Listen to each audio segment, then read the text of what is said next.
Assalamualaikum warahmatullahi wabarakatuh. Halo teman-teman, peserta mentoring Mikrotik from Zero to Hero. Kali ini kita akan lanjut materi dan kita bakal lab kali ini ya mengenai manajemen service. Silakan ke modul, buka modulnya. Topologi untuk real device-nya untuk di real case itu gini ya. Kita perlu laptop yang connect langsung ke router dan di setting IP address dalam satu subnet antara router dan laptop tersebut. Adapun di lab kita kali ini karena kita pakai GNS3, topologinya bukan gini tapi jadi begini. Nah, begini teman-teman. Ini laptop kita yang kita pakai buat nge-lab. Di laptop ini kan sudah terpasang GNS3 ya. Nah, di GNS3 nanti kita bikin topologinya gini. Satu buah router connect ke NAT atau cloud. Cloud juga boleh, NAT juga boleh. Kemudian router yang ini kita akses dari luar GNS3 ya. Jadi router yang di dalam GNS3 ini kita akses dari luar GNS3. Dengan gimana ya, bisa pakai terminal buat telnet, bisa pakai browser ya buat webfig dan menggunakan FTP nantinya. Nah gitu teman-teman, topologi untuk labnya gini sih. Kemudian kita kembali ke modul.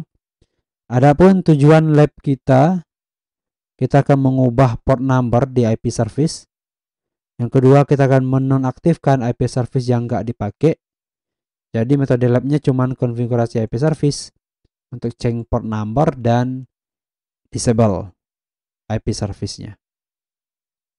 Dan verifikasinya tinggal cek service list dan kita coba akses nanti menggunakan port-port tersebut.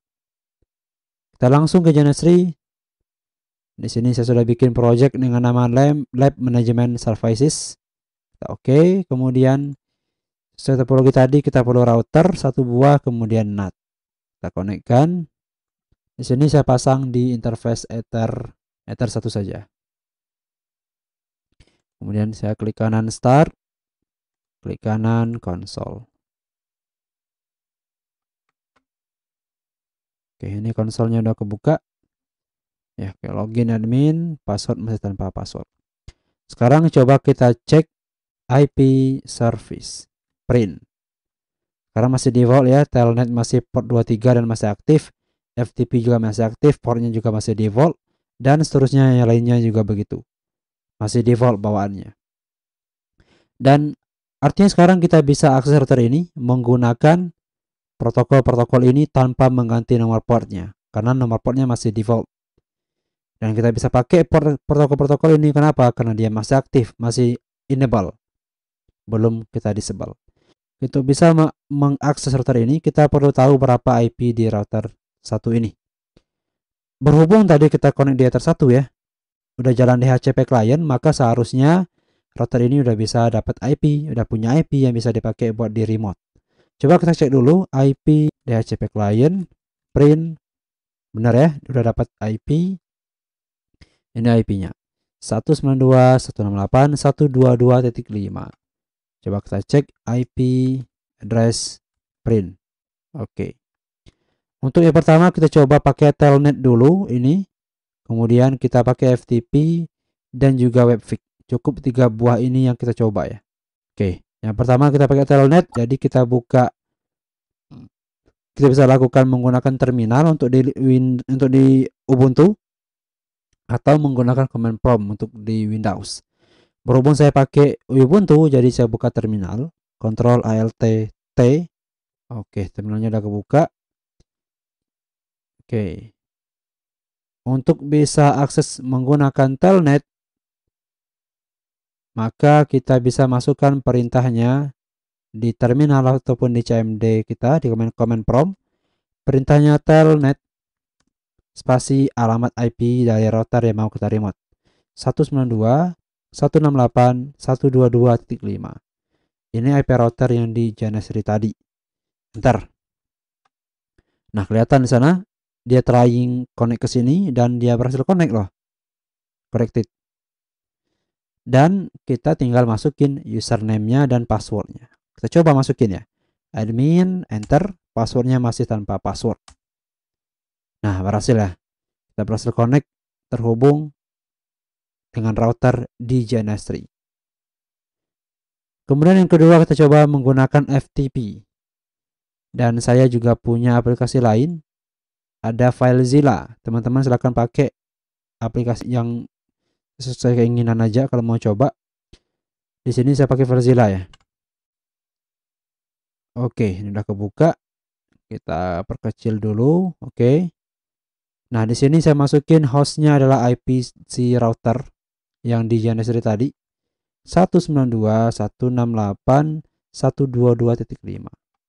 Username routernya adalah admin, passwordnya masih nggak ada, portnya itu masih port 21.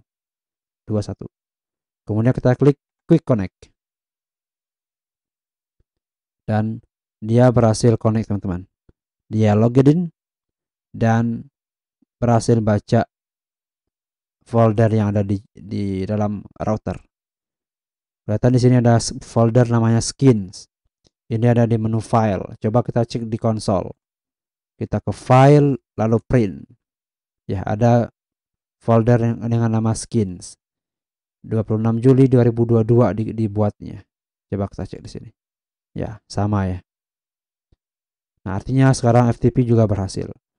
Yang ketiga, kita coba akses menggunakan webfig www. Kita ke browser, saya buka Google Chrome, lalu masukkan IP address di router tadi. 192.168.122.5.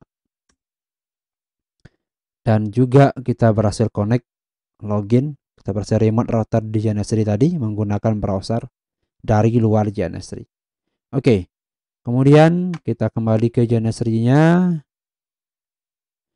Oke, sesuai dengan tujuan kita tadi, kita akan tutup beberapa buah protokol dan kita akan ganti nomor port default untuk protokol yang masih kita pakai. Oke.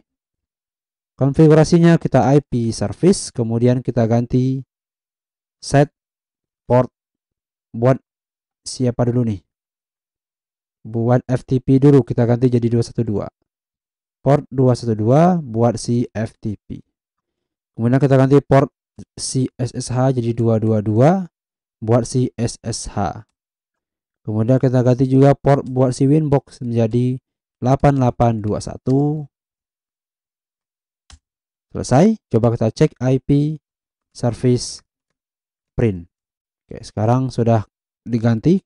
Kemudian kita nonaktifkan, kita disable yang ini, telnet nomor 0, kemudian nomor 2 buat yang webfig, kemudian nomor 5 dan nomor 7.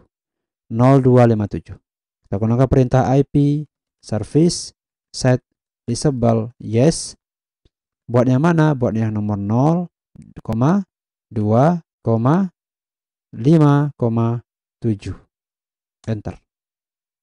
Coba kita cek lagi IP service print. Sudah nonaktif. Disable. Sekarang kita coba akses lagi.